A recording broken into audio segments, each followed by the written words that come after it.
بسم اللہ الرحمن الرحیم۔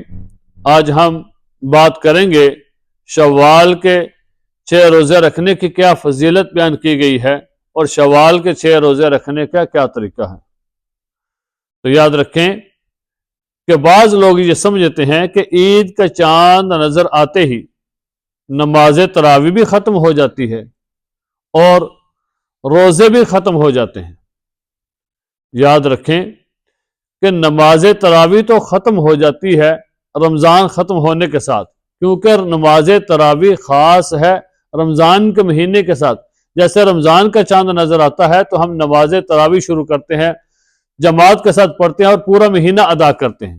پھر جیسے ہی رمضان کا مہینہ ختم ہوتا ہے تو نماز تراویح بھی ختم ہو جاتی ہے، کیونکہ وہ خاص ہی رمضان کے مہینے کے ساتھ ہے۔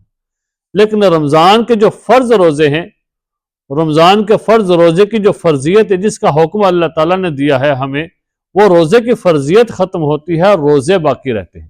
جیسے رمضان کے بعد نفلی روزے رکھتے ہیں ہم، جیسے شوال کے روزے ہیں، یا رسول اللہ صلی اللہ علیہ وسلم نے شعبان کے مہینے کے اندر بہت زیادہ روزے رکھتے تھے۔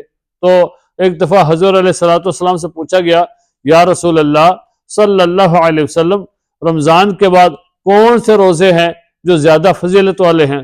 تو رسول اللہ صلی اللہ علیہ وسلم نے فرمایا کہ محرم کے 2 روزے، یعنی کہ محرم کا جب مہینہ ہوتا ہے تو اس کے اندر ہم 2 روزے رکھتے ہیں، 9-10 محرم کا یا 10-11 محرم کا ہم روزہ رکھتے ہیں۔ تو فرمایا کہ یہ روزے بہت زیادہ فضیلت والے ہیں اور رمضان کے بعد ان کی فضیلت بہت زیادہ بیان کی گئی ہے۔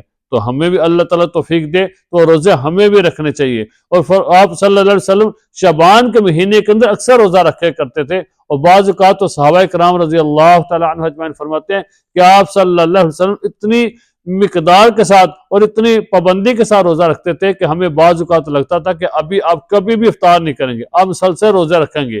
اور بعض اوقات آپ ایسا افطار کرتے کہ کئی دن گزر جاتے اور آپ صلی اللہ علیہ وسلم روزہ نہیں رکھتے تھے۔ تو رمضان شعبان کے اندر بھی آپ صلی اللہ علیہ وسلم اکثر ایسا ہوتا کہ آپ ایک دن روزہ رکھتے اور ایک دن روزہ چھوڑتے۔ تو رمضان کا جو فرض روزہ ہے اس کی فرضیت تو ختم ہو جاتی ہے، لیکن نفلی روزے باقی رہتے ہیں۔ تو اللہ تعالیٰ اگر توفیق دے تو ہمیں شوال کے 6 روزے رکھنے چاہیے، جن کے بارے میں رسول اللہ صلی اللہ علیہ وسلم نے ارشاد فرمایا کہ جو شخص رمضان کے روزوں کو رکھنے کے بعد شوال کے 6 روزے رکھے تو وہ پورے سال کے روزے رکھنے کے برابر ہے۔ سبحان اللہ، کہ رمضان کے بعد جو مہینہ شروع ہوتا ہے یکم شوال ہوتا ہے عید کا دن، عید کے بعد ہم نے روزے رکھنے ہوتے ہیں۔ عید کے والے دن جو ہے یکم شوال کو روزہ نہیں رکھنے کی اجازت نہیں ہے، عید کے دن روزہ نہیں رکھ سکتے۔ پھر عید کے بعد ہم نے جو شوال کا مہینہ اس کے اندر 6 روزے رکھنے ہیں، اور اس کی فضیلت کیا ہے کہ پورا سال روزے رکھنے کے برابر ہے۔ سبحان اللہ۔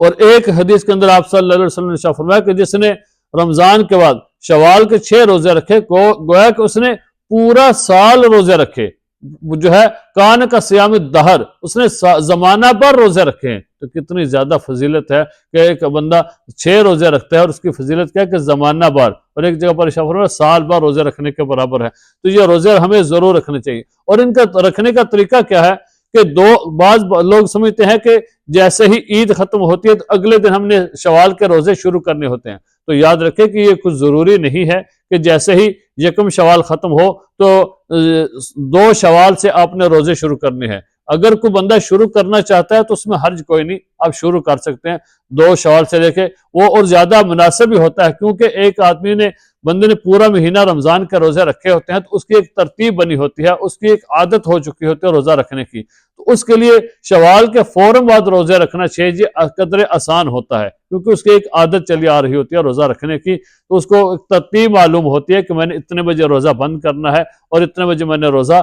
افطار کرنا ہے، تو اس کے لیے زیادہ آسان ہے۔ لیکن اگر ایک بندہ شوال کے پورے مہینے کے اندر وہ کبھی ایک دن روزہ رکھ لیتا ہے، 2 دن چھوڑ دیتا ہے، پھر 2 دن ایک دن روزہ رکھ لیتا ہے، پھر 2 دن چھوڑ دیتا ہے، تو اس نے گویا کہ پورے مہینے کے اندر بھی شوال کے اندر 6 روزے پورے کرتا ہے، تو وہ بھی اس فضیلت کا مستحق ہوگا۔ اور ایک وہ بندہ جو صرف سوموار اور جمعرات کو روزہ رکھ لیتا ہے تو گویا کہ وہ بھی اس شوال کے مہینے کے اندر اپنے روزے 6 پورے کر سکتا ہے۔ تو یہ بڑا آسان طریقہ ہے کہ یا تو آپ شوال کے 2 شوال سے شروع کر لیں اور لگاتار 6 روزے رکھیں، وہ زیادہ صحیح ہے۔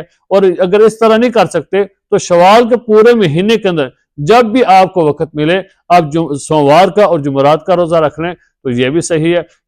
تو اس طرح روزے رکھنا جو ہے وہ آسان ہوتا ہے۔ تو ان روزوں کی بہت زیادہ فضیلت بیان کی گئی ہے، تو اللہ تعالیٰ سے دعا ہے کہ اللہ تعالیٰ ہمیں شوال کے 6 روزے رکھنے کی توفیق عطا فرمائے۔